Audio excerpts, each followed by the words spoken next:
Welcome back to This is Africa. I'm your host, Andy Buchanan. And this week, we're gonna be hunting bears.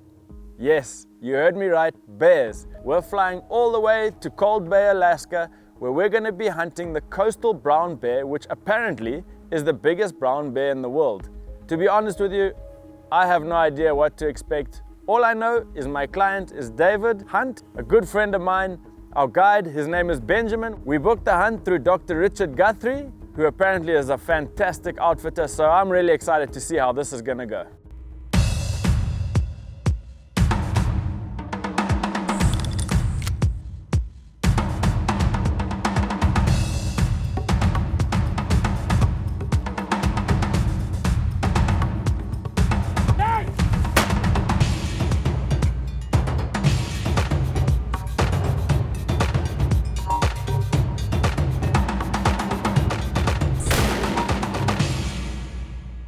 Swift Bullet Company presents This is Africa.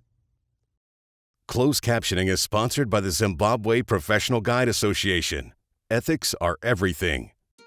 Ladies and gentlemen, I've been in some airplanes, but this is a whole different kind of airplane. Space for one person, and then directly in front of you is your pilot. Look here, he's got a shotgun in his front seat. I really hope I have a good pilot. I'm Jeremy Davis, big game guide up in Alaska here, and we're headed up to Long Beach, I guess, doing a trip for Doc Guthrie. Are you a competent pilot? Oh yeah, I started flying when I was 12 years old, soloed when I was 14. And I've got about 25,000 hours in flying airplanes in Alaska. I'd like to see some proof of that today, All right, sir. well, we'll do what we can. Yes, sir. Seatbelts on. Oh, sorry, I don't want to touch your cables here. Well, those are just to hold me to the ground, getting a wreck or something.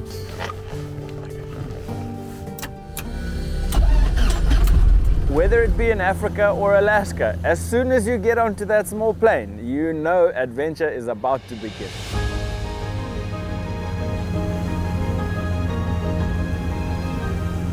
Bears are just starting to come down off the mountains, and they're streaming down off the volcanoes and everywhere, but big old trails coming down, so it's going to be a good hunt.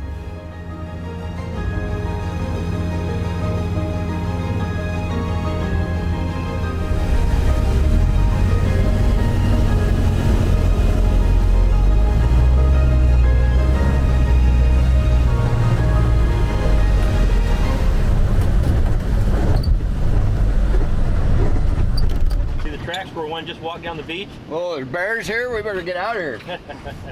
Well, we got bear tracks when we stepped out of the plane, so that looks promising to me. And you can see a long way here, so let's just hope we see some bears. So what kind of a tent is this? This is a make-do tent. It's the fly tent off of our tent that did not arrive with poles. So we rigged it up to shelter from the rain, and now it's the cook tent.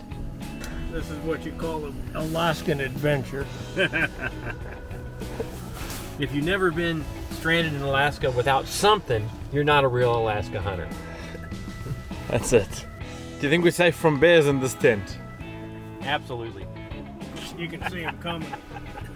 Yeah, you can see him coming from a mile away. Short. Wait till you sit on it and it sinks.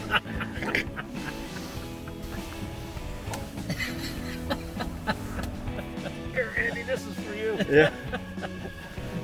Only for slim folks. That's right. At least we have a good tent over there. There's the good tent. That's for sleeping in. It's gonna be cold as hell in here, my man. Oh, you sissy. You call me a sissy. It's the morning of day one, and we have woken up to this wonderful weather. Quickly dawning on me that this is a marathon, not a race. Morning. Morning. Well, that looks good. They do look good. Man's got skills. Told you I didn't need a spatula. That's right. All right, that looks awesome. We are using 300 grain Swift A-frames, which I hand loaded the Average 2,410 feet per second. They shoot good out of this rifle, which is a Model 70 Winchester Safari grade. Luckily for us, our little camp was located probably only 30 yards from the grassy hill that we used to sit on every day and glass down the beach to the left and down the beach to the right, about 3 miles each way.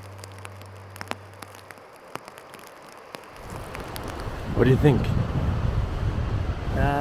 Small bear, not big enough for us. He's about an 8-footer. Got a good look at our first bear. He had nice fur. Oh yeah, really nice. No rubs or anything. Just too small. Yep. He's barely 8.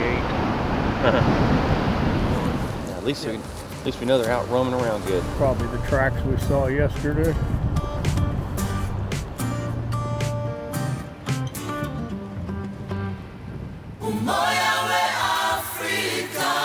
This segment was brought to you by Right On Optics.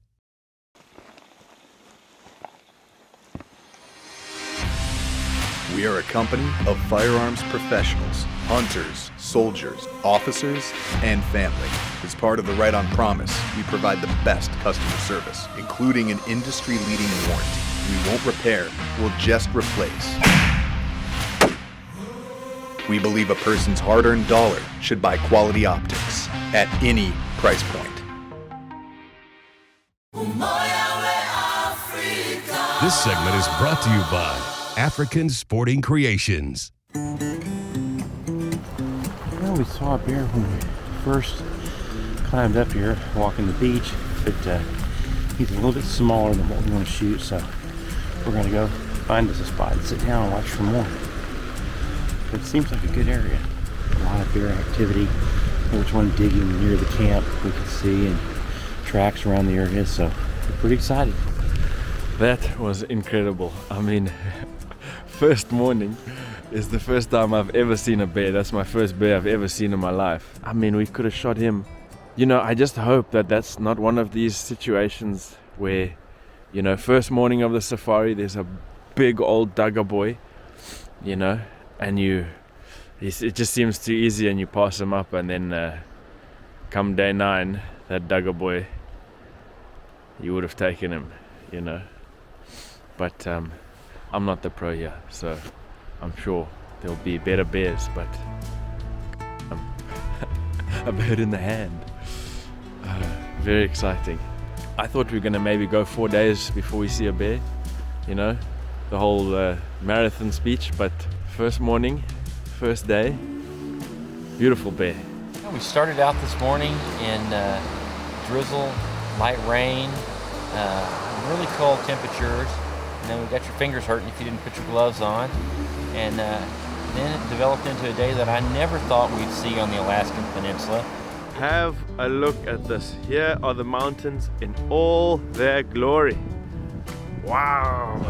Just goes to show that it's always a guess what you're going to experience out here.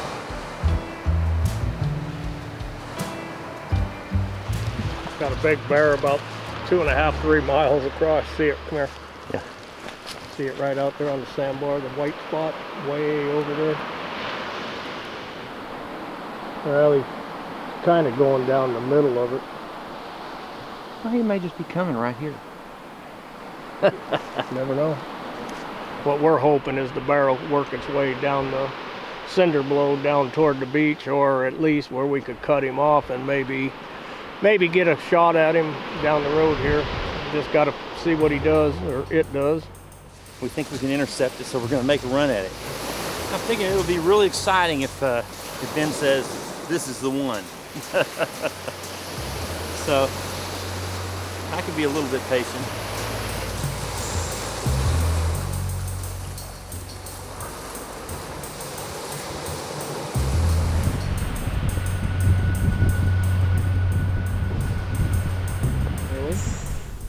It's tough to get to them in time because they can move quickly. They might wander around and not go anywhere, or they might walk in a beeline somewhere else. Their normal walking's about our fast running. Yeah.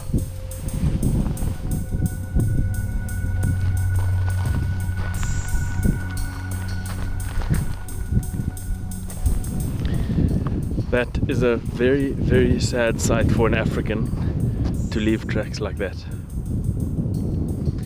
Never ever would I leave these tracks. They just don't track bears, I guess.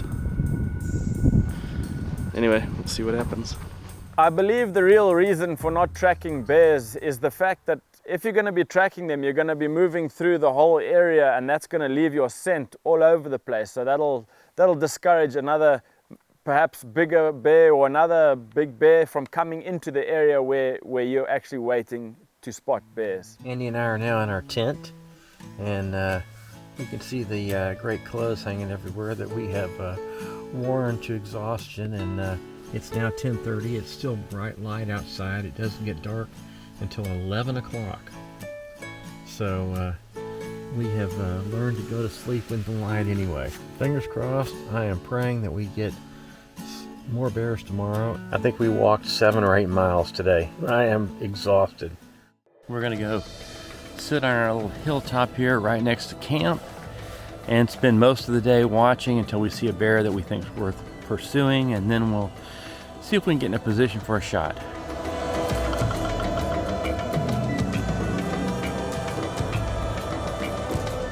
So we're watching a blonde colored bear that's about, I don't know, half a mile down the beach. And Ben, our guide, says he's a little bit on the small side, but we're gonna wait till he gets a little closer. It's a good looking bear, but you know, we're trying to hold out for one that's at least 9 feet. That's kind of why we came up here to do coastal brown bear, because generally they grow bigger than some of the other areas of Alaska. This segment was brought to you by the Houston Safari Club Foundation. Houston Safari Club Foundation.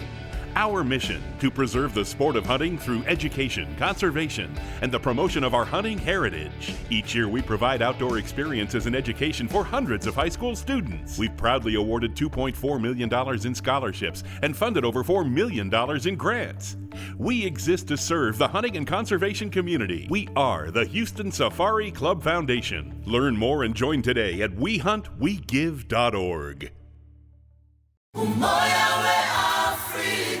This segment is brought to you by Swift Bullet Company. His ears are way close together on top of his head, not on the side of his head, so that's an indication it's a small bear, young. I think it is one we want. Too small. They judge it too small from so far.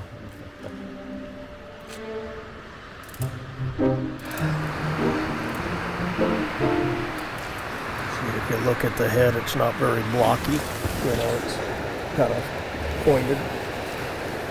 Good indication it's a sow. Okay. Yep, I agree. Everyone wants a 50-inch buffalo. Beggars can't be choosers. David has actually done one of these exact hunts before and gone 10 days with no bear. So at this stage, I'm praying that this is not going to be the case again. Alaska is a really long way to come from Africa for no bear. It's gonna walk like right up here.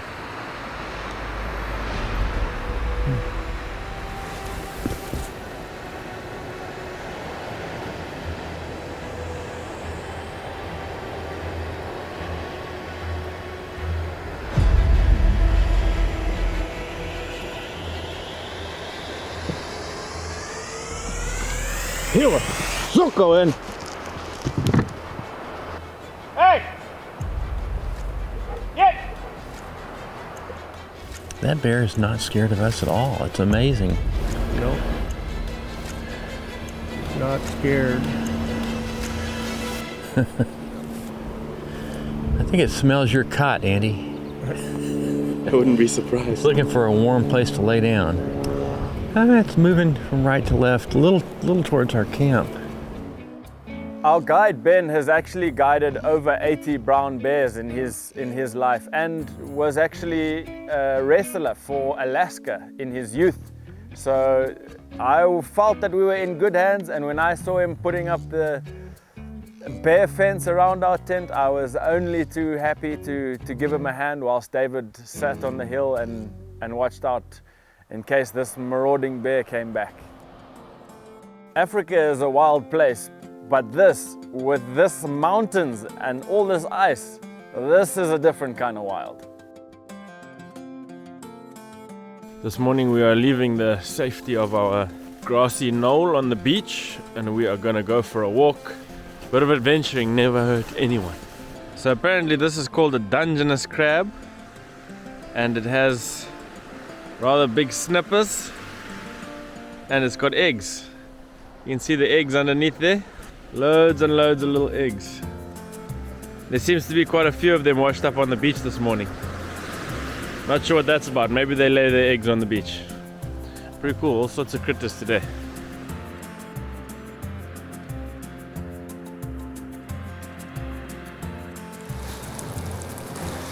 These are mussels, very good eating. This is what I'm talking about. We've got a survivor mode 1 packet of mussels, so this will do for delicious dinner if we're not eating bear backstrap. This is a horrible weather. Windy, stormy, rainy. We got big waves. There's no other word for this weather but a horrible, horrible, horrible weather. Woo!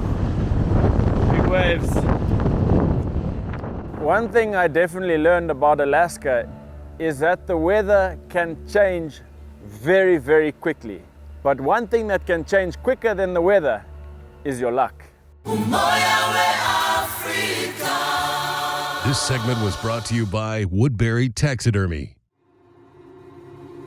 So the biggest thing that we also look at too here at Woodbury's is it doesn't matter what type of animal it is or the size of that animal. Everybody brought it here because it's important to them. You know, when we're doing life-size stuff with habitat, with grasses and bases and the wood that's there and the dirt that's there, all of those little bitty details make a huge difference in the end product. I guarantee you that you'll have it for life.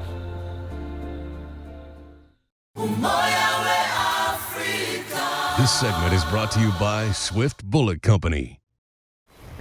Well, we spotted what Ben says is a really good sized bear on the beach, but the wind is questionable.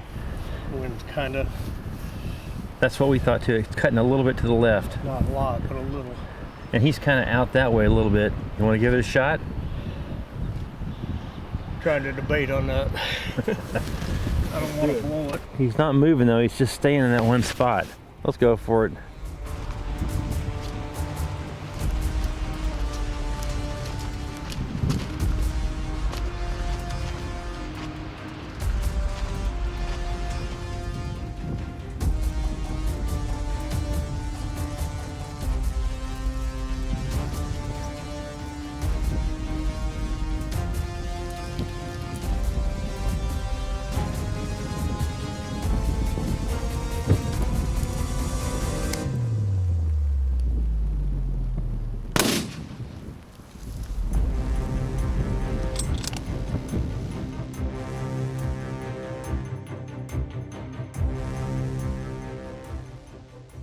I was nervous.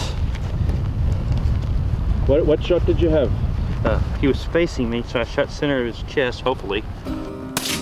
Dave hit the bear solid. It ran into the brush. We're gonna let it set for 20-30 minutes before we go look for it. See, he went up the bank right there. Yeah. See his tracks? Went up the bank, went in, and then came out, was headed that way. We got here just in time. You don't want to chase a bear that's been hit. If they ain't been hit killer good, they'll keep going, and you'll just keep chasing them until they drop dead. Could be miles, could be feet. So you hear that, Andy? Don't be poking them either. And this is what we shot them with. The Swift, right. The Swift A-frame, best bullet on the market, 300 grain. Yeah, it went down hard. I saw it flop, and then it kind of got up and ran to the side. Guys, that was exciting. He came off the beach and up onto the grass there when we weren't even looking. He just appeared. Thank goodness. It's raining, my camera is soaked. I think I'm gonna have to replace this camera. So anyone who feel like giving me a camera, now is the time.